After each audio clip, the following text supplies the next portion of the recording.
¿Qué pues diremos a esto? Si Dios es por nosotros, ¿quién contra nosotros? Si Resulta que en mi Dios casa, es por nosotros, ¿quién cuando yo me contra casé con mi esposa, yo vi que mi esposa cuando fritaba el pescado, algunos ya saben la historia, ¿verdad? Cuando fritaba el pescado lo fritaba sin la cabeza y sin la cola. ¿Sí? Me entregaba solo la mitad del pescado, le quitaba la cabeza y le quitaba la cola. Entonces yo le pregunté un día, amor, ¿y usted por qué frita el pescado y le quita la cabeza y le quita la cola si eso es parte del pescado y eso se puede comer? La respuesta de ella es, yo no sé, pues la verdad es que así lo comimos siempre en la casa. Entonces yo no me quedé con las ganas y me fui por donde la suegra y nos fuimos a almorzar con la suegra y la suegra volvió y nos sirvió el pescado sin la cabeza y sin la cola. Entonces yo le digo, suegra, venga, una preguntita, ¿usted por qué no sirve el pescado sin la cabeza y sin la cola? Y ella nos dijo, la verdad yo no sé, pero así lo aprendí a preparar de mi mamá porque así mi mamá siempre lo servía. El caso es que nos fuimos pan de la abuela de mi esposa. Entonces nos fuimos pan de la abuela y justo ese día nos sirvió pescado. Le quitó la mitad de la cabeza, le quitó la cabeza, le quitó la cola y nos sirvió la mitad del pescado. Y yo le pregunté, abuela, ¿usted por qué hace eso? Y me dijo, yo no sé, la verdad es que eso lo aprendí de mi mamá. Yo dije, no puede ser, nos fuimos para donde la tatarabuela. Ahí sí ya no me creen la historia, ¿no? Bueno, pongamos la imaginación a la cosa. Nos fuimos para donde la tatarabuela y cuando llegamos, ella toda viejita. Entonces le preguntamos, tatarabuela. Nos sirvió el pescado sin la cabeza, sin la cola. Decimos, tatarabuela, ¿usted por qué? Cuando sirve pescado lo sirve sin la cabeza y sin la cola. No hemos podido encontrar la razón de por qué sirven el pescado de esa manera. La tatarabuela se fue para la cocina, caminando, demoró como media hora. Cuando llegó, sacó este sartén y dijo, es que este es el único sartén que yo tengo. Entonces no me cabe el pescado completo. Por eso me toca partirle la cabeza y me toca partirle la cola. Al final, al que esté más pendiente de la predicación, le voy a rifar este sartén, tiene como 10 años. Entonces, eso pasa muchas veces en nuestra vida. Sucede lo siguiente. A veces hay respuestas en nosotros a diferentes situaciones que surgen como de una manera natural de lo más profundo de nuestro corazón. Reaccionamos de una manera natural a ciertas situaciones, a ciertas cosas. ¿A qué se debe eso? A que como lo hicimos con el pescado, respondemos de una manera que lo hemos aprendido, muchas veces sin tener razones de peso, pero aprendemos a reaccionar frente a la vida de una manera inconsciente, porque hay cierto tipo de información guardada, hay cierto tipo de información grabada en lo más profundo de nuestro ser, en lo más profundo de nuestra mente, en lo más inconsciente de nosotros. Hay información que sale a flote cuando necesitamos responder a ciertas circunstancias. Y a veces respondemos a ciertas circunstancias de esa manera, de una manera en que no somos ni conscientes cómo lo hacemos, pero es como si hubiera algo en nosotros donde ya hubiéramos sido programados para responder de esa manera a ciertas circunstancias y a ciertas situaciones en la vida. Yo quiero invitarle a que por favor usted lea Romanos capítulo 12, versículo 2. Búsquelo en su Biblia, Romanos capítulo 12, versículo 2.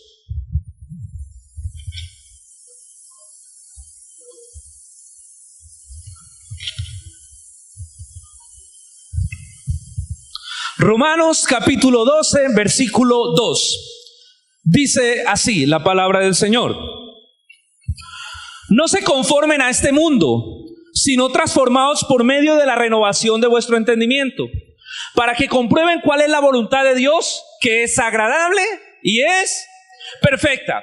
Se lo voy a leer en otra versión. Dios habla hoy, dice así: no vivan ya según los criterios de este tiempo. Al contrario, cambien su manera de pensar para que así cambie su manera de vivir y lleguen a conocer la voluntad de Dios, que es buena, que es agradable y que es perfecta. La palabra de Dios nos insta a cambiar nuestra manera de ¿qué? De pensar. Por eso el mensaje de hoy se llama formatea tu disco duro. ¿Cuántos saben que la mente es como un disco duro? De hecho, no sé si usted ha leído, pero las computadoras hacen un proceso similar al que hace nuestra mente. De hecho, las computadoras son inspiradas en la mente humana. Nuestra mente es como un disco duro que almacena información durante todo el periodo de nuestra vida. Nuestra mente está almacenando información, está almacenando datos desde que nacemos. Miren, yo cuando me agarro a ver, por ejemplo, mi bebé, que ya tiene 5 meses, ya va a cumplir 6. Es increíble ver cómo ella está almacenando información. Ella ve todo, ella percibe todo, ella como que entiende todo. Y ella desde ahora está como en su disco duro, que ha estado virgen, está grabando la información del entorno para que esa información quede grabada en su mente. Y de acuerdo a esa información es que ella va a responder a la vida más adelante. Así que nuestra mente es como ese disco duro. El problema es que a ese disco duro que se llama mente le han metido información desde que nosotros no éramos conscientes. O sea, la información, la bebé aún hay cosas de las que no es consciente, las que no procesa mentalmente, pero ya hay información que está recibiendo. Ese es el problema con nuestra mente, que nosotros ya tenemos una información que nos metieron antes de que fuéramos conscientes. Nuestros padres, nuestros abuelos, nuestros familiares, diferentes personas que interactuaron con nuestra vida, introdujeron información en ese disco duro. Y el problema es que la mayoría de esa información es errada muchas veces. Mucha de esa información que nos han introducido es errada. Pero ya tenemos una información. Nosotros no tomamos decisiones frente a esa información, pero nos la metieron. Eso, ¿sabe cómo es? Como cuando usted va a comprar un computador, ¿verdad? Usted va a comprar un computador y a usted le entregan el computador nuevo, pero a usted le dicen, mire, este computador ya le viene instalado estos y estos programas. Además, ya viene con un sistema operativo que es Windows 8. Un ejemplo. Y todo lo que usted haga de ahí en adelante en ese computador está ligado al sistema operativo que ya le establecieron. O sea, a usted le entregan el computador nuevo, pero ya le entregan con un sistema operativo y con unos programas instalados. Es decir, que parece que no fuera ni tan nuevo, ¿verdad? Pero se lo entregan listo para usarlo. De igual manera nuestra mente. A nosotros nos entregan la vida con unos programas prediseñados y con un sistema operativo ya formado, cuando nosotros no tomamos ni siquiera decisiones frente a eso. Y el problema es que la mayor parte de esa información es errada. Por eso la Biblia nos llama y nos dice, renueven su manera de pensar, dice el versículo 12. Renueven su manera de pensar. Por favor, volvamos a leer el versículo 2. No vivan ya según los criterios del tiempo presente. Al contrario, cambien su manera ¿de qué? De pensar, de pensar.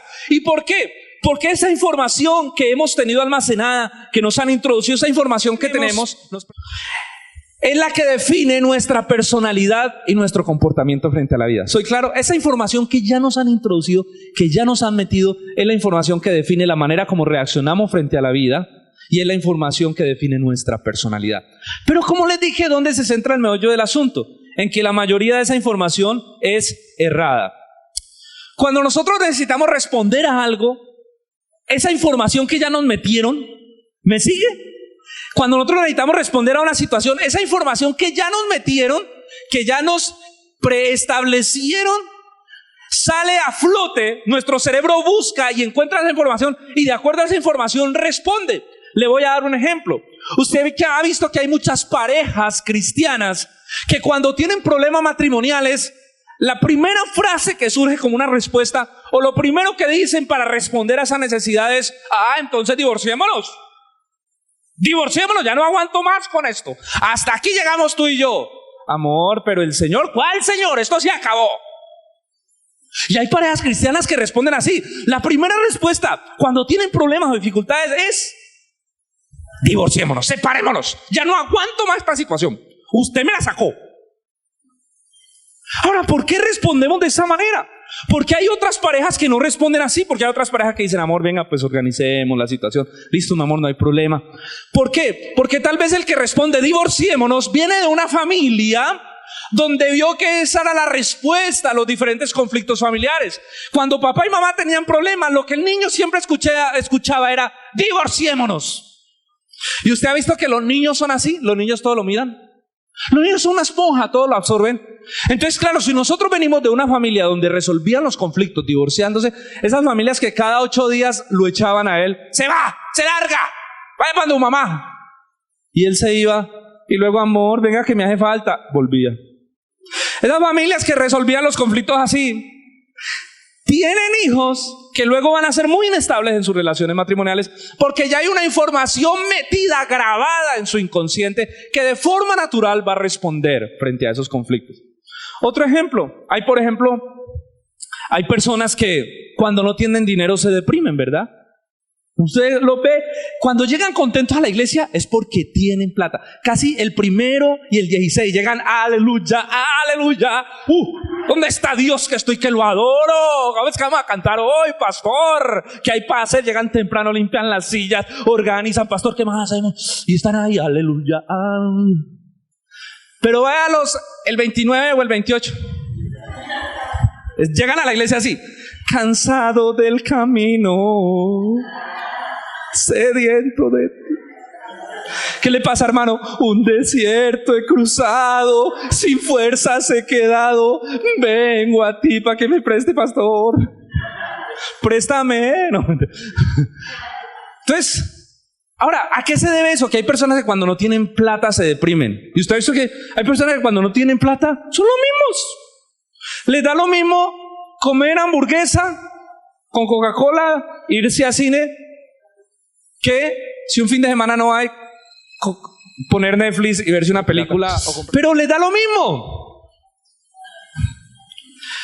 Tal vez ellos vienen de familias donde el dinero era la razón fundamental para ser felices.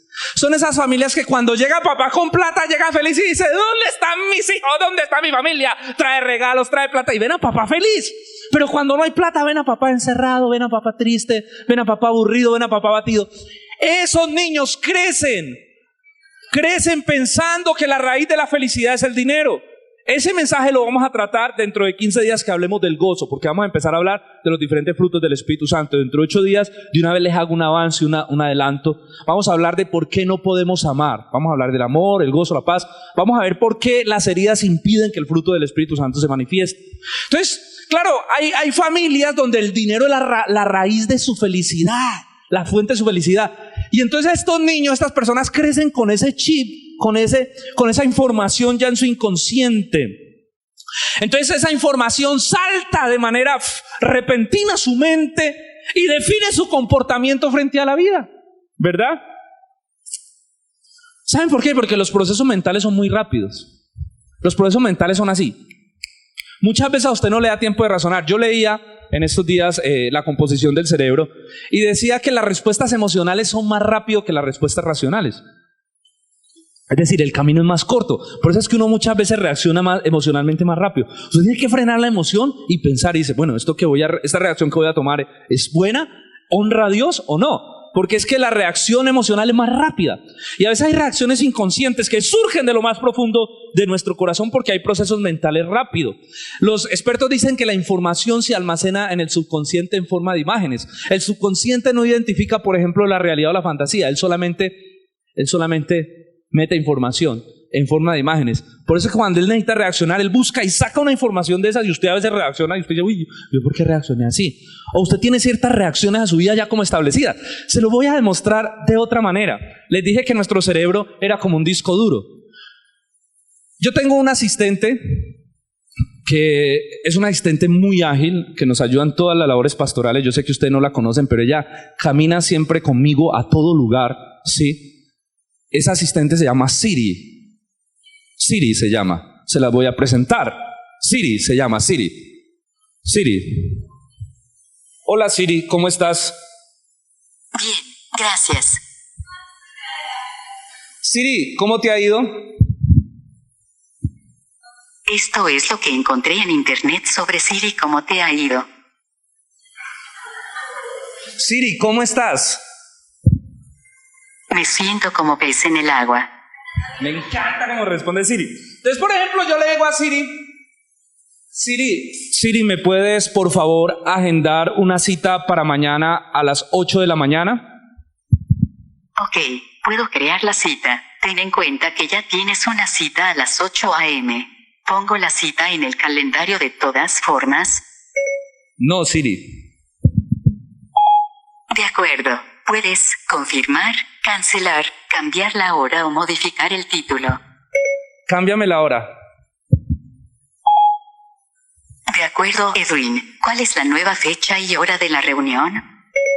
Pónmela a las 11 de la mañana. Ya está en el calendario para mañana a las 8 a.m. Siri es la machera. Una vez un pastor me dijo, pastor, usted necesita, ¿por qué no contrata una secretaria? Yo le dije, ya tengo una y anda conmigo para todo lado. Ahora, lo interesante es, mire lo que le voy a preguntar ahora. ¿Alguna vez te has enamorado? Las emociones humanas complejas como el amor me producen errores de sobrecarga ambigua. Inteligente. Vale, cuidado, la pregunta que le voy a hacer. Siri, ¿usted cree en Jesucristo? Los humanos tienen religión. Yo, solo cierto polímero. Los humanos tienen religión, yo cierto polímero. Ahora, note usted qué increíble esto, ¿no? ¿Cómo tú puedes ya interactuar con la tecnología? Yo ya para mandar un correo solamente le digo, Siri, mándame un correo a Susan Vázquez que diga y ella me lo manda. Le digo, Siri, apúntame esto y ella lo apunta. Ahora, note usted las respuestas que dio al final. ¿Por qué Siri, cuando le pregunté, por ejemplo, si se ha enamorado, dijo, los humanos tienen emociones complejas como el amor, yo solo cierto polímero? ¿Por qué responde de esa manera? Cuando le pregunté acerca de Jesucristo, me dijo que ella no tenía religión, ¿verdad? Porque Siri ha sido programada para responder de esa manera. Hay una información en ella almacenada que los programadores ya instalaron. Y cuando ella encuentra una pregunta, ella busca esa información y toma la información que ya le instalaron y responde de acuerdo a esa información.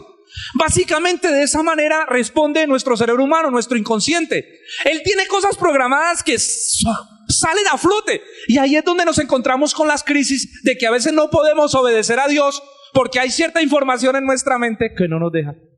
Y queremos hacer lo bueno y queremos responder de la mejor manera, pero sale esa información de nuestro inconsciente que nos grabaron a responder de otra forma. Lastimosamente, la mayoría de nosotros no crecimos en hogares cristianos con padres que tuvieran temor del Señor y hubieran introducido en nosotros esa información adecuada. Porque la palabra de Dios dice, instruye al niño en su camino y cuando fuere grande no se apartará de él, ¿verdad? Si tú como cristiano, tú le enseñas a tu hijo, tú grabas información espiritual, tú grabas la palabra de Dios, tú le enseñas a responder frente a la vida como Dios dice que uno tiene que pensar, tus hijos no van a tener conflicto con obedecer al Señor más adelante, porque ya va a ser algo natural en ellos. Pero la información que nosotros recibimos era errada. La información que recibimos vino de padres que amaban el trago, amaban el sexo, la rumba, amaban el dinero, tenían otros dioses e introdujeron una información incorrecta. Yo quiero mostrarles, póngale este papelito que le dimos si quiere allí a Romanos capítulo 12 y vamos a Jueces capítulo 6, vamos a ver la vida de Gedeón, algunos elementos muy puntuales en la vida de Gedeón. Por favor vaya conmigo a Jueces capítulo 6, versículo 14 y 15. Jueces capítulo 6, versículos 14 y 15. Gedeón fue un niño cuyos padres también metieron información errada. La familia de Gedeón, los padres de Gedeón adoraban a Baal. Era un israelita, pero los padres adoraban a Baal. Gedeón creció en medio del culto a Baal y a la diosa Acera. Y miren la manera como él percibía la vida. Un día el Señor viene y lo llama y le dice, Gedeón, yo te voy a usar para rescatar a Israel, para librar a Israel de la opresión. Yo te voy a usar, Gedeón. Pero como él ya tenía una información instalada, mire cómo él responde. Jueces capítulo 6, versículo 14 y 15. Jehová mirándolo le dijo, ve con esta tu fuerza y salvarás a Israel de manos de los madianitas. ¿No te envío yo? Y Gedeón le respondió de nuevo, ay, Señor mío, ¿con qué salvaré yo a Israel? He aquí que mi familia es pobre en Manasés y yo soy el menor de la casa de mi padre. Cuando Dios le dice, te voy a usar, Gedeón, sale de su inconsciente, sale a relucir de esa información que le dice, él le responde a Dios, esa información le dice, y él de acuerdo a esa información le responde a Dios y le dice, Señor, nosotros, ¿con qué voy a salvar yo a Israel si nosotros somos la familia más pobre que hay en toda la región de Manasés y yo soy el menor de la casa? Entonces ven ustedes cómo la información sale a flote. ¿Por qué? Porque Gedeón creció en una familia pobre. Gedeón creció en una familia donde tal vez le enseñaron, mijo, de los pobres no sale nada bueno. Sí, porque eso es lo que le está diciendo, yo soy pobre y de lo pobre no ha salido nada bueno. ¿Cuándo ha visto usted un líder que sea pobre? ¿Cuándo ha visto usted un político pobre? ¿Cuándo ha visto usted un libertador pobre? Le dice Gedeón a Dios, yo soy de una clase pobre, así que ¿por qué vienes a decirme esas cosas? Pero lo otro que le dice es, y soy el menor de la casa de mi padre. Ustedes saben que para los judíos el menor era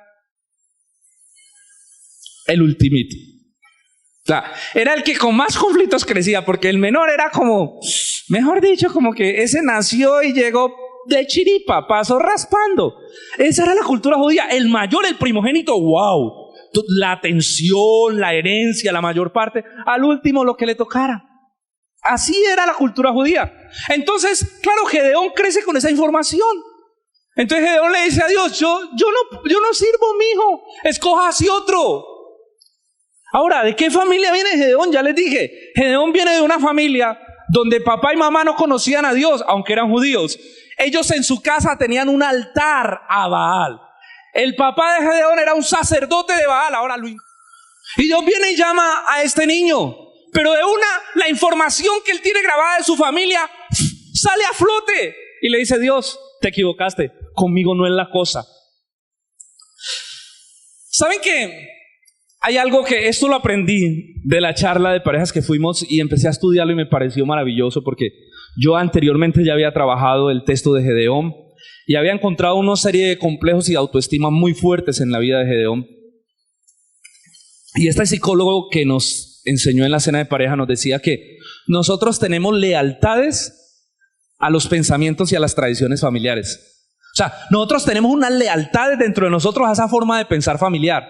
Y más cuando en nuestra familia nos decían frases como esta: es que usted es un Zuluaga y los Zuluagas se hacen respetar, los Zuluagas no se dejan de nadie. Entonces iba uno al colegio y el que le dijera algo, ¡pum!, lo cascaba, porque es que el Zuluaga se hace respetar.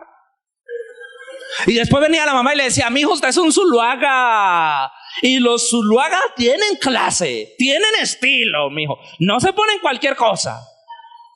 ¿Sí? Entonces a uno como que le reforzaban esa fidelidad, esa lealtad a las tradiciones y a los pensamientos familiares. Y por eso muchos de nosotros luchamos. Es como si tuviéramos unos pensamientos de familia no guardados, grabados, fundidos en nuestro cerebro. Están fundidos. Ahí como que le echaron el pegante más fuerte, esa pega loca, ese super bonder de 500 pesos, ese no era. Yo le hago una pregunta. ¿Cuántos pensamientos, cuántas formas de pensar usted todavía tiene grabadas que vienen de su familia? Están por allá, en lo más profundo de su inconsciente. ¿Saben que esa forma de pensar, si nosotros no venimos de un hogar cristiano, sino que venimos de un hogar como el de Gedeón, esa forma de pensar es incorrecta y es pecaminosa? Por eso la Biblia dice que tenemos que renovar el pensamiento que tenemos conforme a este siglo, conforme al príncipe de las tinieblas, ese pensamiento de pecado que nos introdujeron. Eso hay que renovarlo. Dígale al que está a su lado, hay que formatear el disco duro. Dígale, hay que cambiar el chip, hay que cambiar la información, hay que arrancar eso que fue fundido en nuestro inconsciente, sacarlo para que podamos pensar como la palabra de Dios quiere que pensemos. El texto nos dice, no se conformen a como piensa el mundo, renueven su mente. No se conformen, renueven, cambien. ¿Qué es renovar? ¿Qué es renovar? Renovar es cambiar. Cuando usted dice vamos a renovar, es que usted quita lo viejo y pone algo nuevo. Usted quita lo cochino, ¿sí? Y usted pone algo limpio. Eso es lo que la Biblia nos está diciendo. Renueven, quiten la porquería, quiten ese pensamiento que fue introducido, que fue enseñado. Quítenlo, arránquenlo para que siembren un pensamiento nuevo en sus vidas. Necesitamos renovar nuestra manera de pensar, romper con ese pensamiento familiar, romper con esas lealtades que nos dijeron, solo hagas así. No, Señor, la Biblia no dice eso ahora. La Biblia nos muestra otros principios de vida. Así que si usted todavía es de los que dice, es que los González somos así, somos duros, fuertes, nadie nos puede hacer nada. Hermano, está grave. Usted ya no es usted es un hijo de Dios. Sigue siendo González, pero un González redimido. Usted es un González cambiado. Yo soy un Zuluaga cambiado por el Señor. Volvamos al ejemplo de Gedeón. Ahorita mire conmigo el capítulo 6, versículo 25 al 27. Mire cómo Dios le dice a Gedeón, papá, usted está grave, cambie su manera de pensar, vamos a cambiar el chip, vamos a romper con ese pensamiento, vamos a romper con esa fidelidad a las tradiciones, vamos a romper con eso para que yo te pueda usar, porque yo te quiero usar, yo quiero hacer algo grande con tu vida, pero tengo que acabar con tengo que romper esa estructura de pensamiento que te grabó tu familia. Jueces capítulo 6, versículo 25 al 27. ¿Cómo trabaja Dios en Gedeón? Aconteció que esa misma noche le dijo Jehová, toma un toro del hato de tu padre, el segundo toro, el de 7 años, y derriba el altar de Baal que tiene tu padre. Mira lo que dice, derriba el altar de Baal que tiene tu padre. Corta también la imagen de acera que se halla junto a él, y edifica un altar a Jehová tu Dios en la cumbre de este peñasco, en un lugar conveniente. Toma pues aquel segundo toro y sacrifícalo en holocausto con la madera de la imagen de acera que has cortado. Entonces Gedeón tomó 10 hombres de entre sus siervos e hizo como Jehová le dijo. Pero temiendo hacerlo de día a causa de la familia de su padre y de los hombres de la ciudad, lo hizo de noche. Lo que Dios le dice: Gedeón, para usarte vamos a hacer algo, vamos a romper con esas lealtades, vamos a romper con esa mentalidad de acera, de Baal. Coge ese altar de Baal, esa imagen de acera, pártelos, coge esa madera y ve y construye un altar a Jehová. Ahora, ¿usted sabía en qué se iba a meter Gedeón? ¿Ustedes sabían que se iba a meter? Por eso le dio miedo y dijo que no lo hizo de día. Él no es bobo, él lo hizo de noche. Y al otro día se le armó el polvero. Todo el mundo lo andaba buscando. ¡Ey! ¿Qué pasó con la imagen de Baal, la imagen de acera? Y empezaron a buscarlo para matarlo. Y el mismo papá tuvo que salir a defenderlo. ¡Ey! Si Baal es Dios, que se defienda, dijo el papá. Es increíble, pero lo que me interesa de este texto es que miremos cómo Dios lo lleva a romper esa estructura, ese esquema, a romper esa adoración, a romper ese altar. ¿Cuántas formas de pensar en nosotros son como un altar, intocables? No, pastor, es que yo pienso así. Eso es un altar.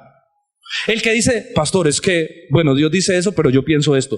Eso es un altar que está fundido, que se lo fundieron desde niño. Tiene un altar ahí, una estructura de pensamiento allí establecida.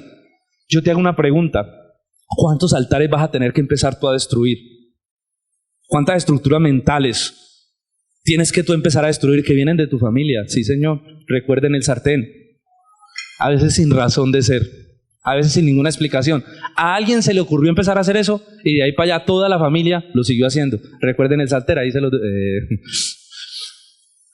¿Cuántos altares vas a tener que empezar a romper a partir de este día? Dice la Biblia: cambia tu manera de pensar, renuévala para que compruebes cuál es la voluntad de ¿quién? De Dios. ¿Qué es? Buena, agradable y perfecta. ¿Sabes qué va a pasar cuando tú cambies tu pensamiento? ¿Sabes qué va a pasar cuando tú permitas que se desarraiguen esos esquemas mentales, esas estructuras mentales de tu inconsciente, de tu consciente, y que tú empieces a pensar como Dios dice que pensemos en su palabra? ¿Sabe qué va a pasar? Que usted va a comprobar que la voluntad de Dios es buena, agradable y perfecta. ¿Sabe por qué nosotros no disfrutamos la vida? ¿Sabe por qué no disfrutamos la vida a plenitud como cristianos? Porque todavía hay unas luchas mentales con lo que nos formaron, con lo que nos enseñaron desde niño. Hay unas luchas que batallan entre eso y lo que realmente Dios dice. El día que nosotros renovemos, reemplacemos esa manera de pensar, esa estructura de pensar por lo que la palabra de Dios dice, vamos a empezar a disfrutar la vida, porque la voluntad de Dios es buena, es agradable, es perfecta. Usted no se va a meter en tanto chicharrón, usted no se va a meter en tanto lío, porque usted va a responder frente a la vida como Dios dice que usted tiene que responder. ¿Usted quiere disfrutar la vida? Usted tiene que empezar a ver la vida no como su familia se la enseñó, sino como Dios en su palabra dice que usted tiene que verla. Conclusión: ¿cómo rompemos esos patrones de pensamiento? ¿Cómo los rompemos? ¿Cómo los destruimos? Pues lo primero que usted tiene que hacer, si se durmió en todo el mensaje, despiértese aquí, es identificarlos. Lo primero que usted tiene que hacer es identifíquelos. Como lo del sartén. Yo identifiqué que esto era un mito familiar, que esto era algo que no era real, que fue porque a la tatarabuela un día se le ocurrió porque no tenía más sartén. Y seguimos reproduciendo ese modelo de pensamiento. Identifique qué es lo que está en usted que no está conforme a la palabra de Dios. Empiece a identificar. Eso nos va a llevar a un arrepentimiento. ¿Qué es arrepentimiento? Es darle la vuelta al pecado. Esos esquemas de pecado que nos enseñaron, hay que empezar a reemplazarlo. Entonces primero identifíquelos. Y si quiere, apúntelos. Cuando usted ya los haya identificado, entonces usted busque en la palabra de Dios cómo dice Dios que usted tiene que reaccionar. Si usted sabe que usted tiene una actitud orgullosa, entonces usted vaya a la palabra y va a encontrar textos que dice que mirando a los demás como superiores a sí mismo, que seamos humildes, que seamos sencillos como Cristo, ¿verdad? Entonces usted va a pedirle lo tercero. O sea, lo segundo es identifique lo que Dios dice, y lo tercero es empiece a orar y a pedirle al Espíritu Santo que implante, que grabe ese pensamiento, lo funda en su vida, para que todas las reacciones que usted empiece a tener estén basadas en lo que la palabra de Dios dice.